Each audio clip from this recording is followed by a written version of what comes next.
Folks, it is Diecastbuffet here again. Welcome back to another NASCAR Diecast review. Today we have the first points-paying race-to-win diecast of the 2023 season. It is Ricky Stenhouse Jr.'s Daytona 500 race-to-win Chevrolet Camaro for JTG Daugherty Racing.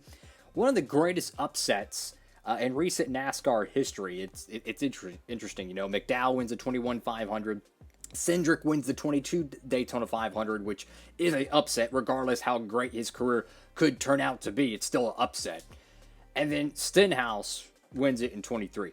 The last three Daytona 500s were, in my opinion, upsets. So that is really cool, in my opinion. But this is the Continental Kroger Chevrolet Camaro. And without further ado, let's go ahead and get a closer look at it. Alrighty, folks, right out of the good old parcel, and here we go. This diecast is brought to you by our friends over there at Circle B Diecast. I got discounted shipping. You can too. Use that promo code Diecastbuffet. Any orders $30 or more, and you can pick up some fantastic cars like this Joey Logano car with all that beautiful confetti on the windshield. How about the Fontana Cup Series farewell, perhaps? A lot of great diecasts over there. Make sure to check that out, fellas. I will say, though, the oopsie-doo on this car is there's no confetti on the windshield, which is asinine to me because this car was ran and won in February. So at the earliest point, it would be in February when this car would actually hit production. This car was ran the first week of November, and they delayed it a little bit to make the adjustments to put the confetti on the windshield. They should have delayed this car, made the appropriate adjustments to the windows, and add that extra confetti. I think that would have been a good move. They did delay the 2021 Alex Bowman car. I know it was embarrassing how the paint scheme was ran in February, and the actual Gold Series diecast didn't come out till December of that year. But from a logistical standpoint, I understand things take a long time to reproduction things and change this and change that, but I really do wish they would have delayed this one. I got to be honest with you. So let's go ahead and dive into it. So you get the red, white, and blue style confetti on this car. The paint scheme is, I love the sponsors on it, the Continental and the Kroger and stuff, because it gives me Marcos Ambrose vibes from the early 2010s with JTG Daugherty Racing, specifically 2010. The paint scheme's not the greatest color combination because you have like 2 or 3 shades of blue that kind of clash. You have this shade, and this shade. I don't know about that. Could be a little too much different shades of blue. You do have a little bit of a droop on the right or left side splitter. I don't know if that's because of damage, so it looks like it's pushed down. You have the confetti that goes around the front lip. Got the number 47. Got JTG Daugherty Racing right there. The second ever Daytona 500 in the next-gen era. And both of them were won by upsets. Austin Cindric's win by far, as it was only his second Daytona 500. His first full-time season. It was an upset. I don't care if he wins 3 Cup Series championships somehow in his career. That was an upset. I'm just going to keep it real. This one, definitely upset. And, you know, Michael McDowell's 2021 Daytona 500 was an upset as well. Got Continental right there, 47. Now, one thing that changed in 2022 is they changed the font of the 47 on each side. So this one is, as I bumped the camera, my bad. This one's facing this way. And this one is kind of facing this way a little bit more. So that is a difference with the font. Yet Continental, as we've already mentioned, not sure if that's some scrapage on the left side. Get the American Ethanol ring. Kroger, is that confetti or is that like 1,000 different sponsors? Let's zoom in a little bit here. Let's see. Is that, yeah, okay, that looks like confetti. No, that's not confetti. That's like signatures. Yo, that's actually really dope. Because that reminds me of Waltrip's 01 win.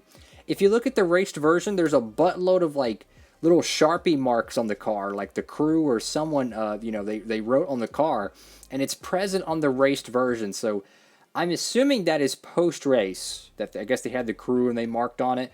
That is really, really great detail. Wix air filters and whatever those 2 logos are.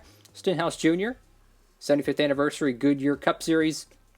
I feel like people have not really recognized how big of a win this Daytona 500 win was. Like, it felt like, oh, it's the Daytona 500, no big deal. Like they did not talk about Stenhouse nowhere near enough, in my opinion, after winning that race.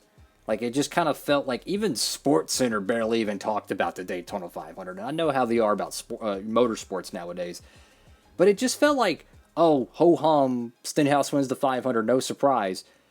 Like it's the Daytona freaking 500. It is the Super Bowl of stock car racing, you know.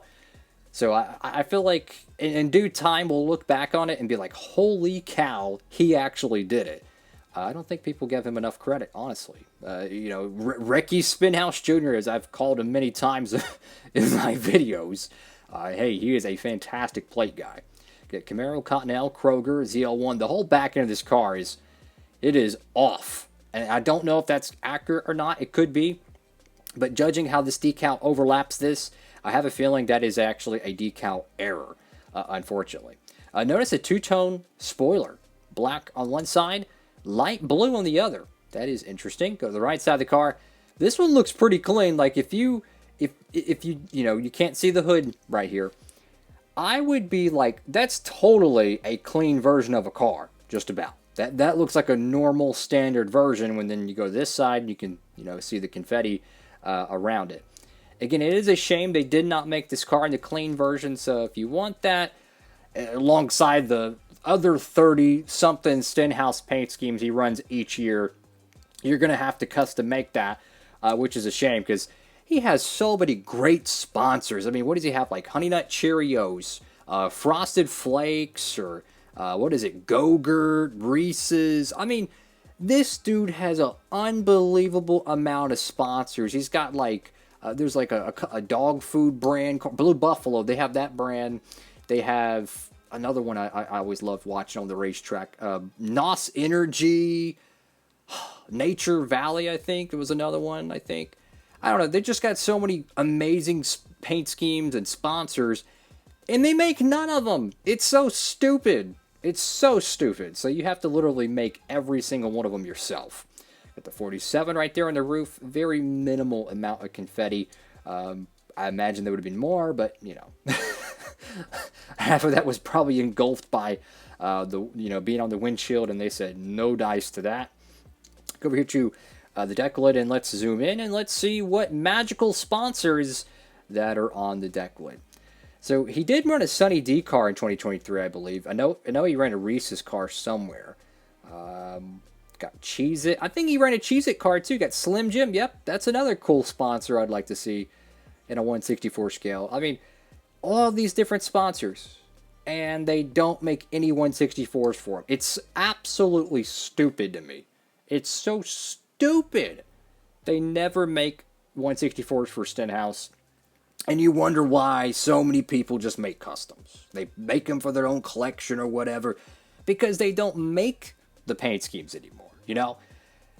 Not that every paint scheme used to get made, but back in the 2000s, they made sure almost every single paint scheme got made. I mean, if Bobby Labonte if between the Busch Series and the Nextel Cup Series had 15 different cars, you could probably bet in one way, shape, or form, at least 12 or 13 of them paint schemes got made in the 1/64 scale. It might be an elite version. It might be a promo. It might be a club car. Whatever it be, they made sure they got it out there. And nowadays, you have drivers like Stenhouse that runs 30 different paint schemes every year because it's Kroger as the main sponsor, but then they have all the side, brands or whatnot they put on the car. Kind of like how Menards is. Or they'll put like Richmond or Monster Energy, whatever the biff they sell at their Menards stores. They make none of them. There's like probably 150 Blaney paint schemes that have never got made in the 1/64 scale because he runs the Menards car like 25 times each year. That adds up pretty quick. So, enough of me ranting about cars that don't get made. This is going to be a cool addition to be able to put in the Daytona 500 race to win case that I have. I like to do that each year, so really cool to see a Stenhouse car made. But it's a shame because we're not going to get much of these made. So that's all for now, guys. Make sure to like, comment, and subscribe. Diecastbuffet signing off.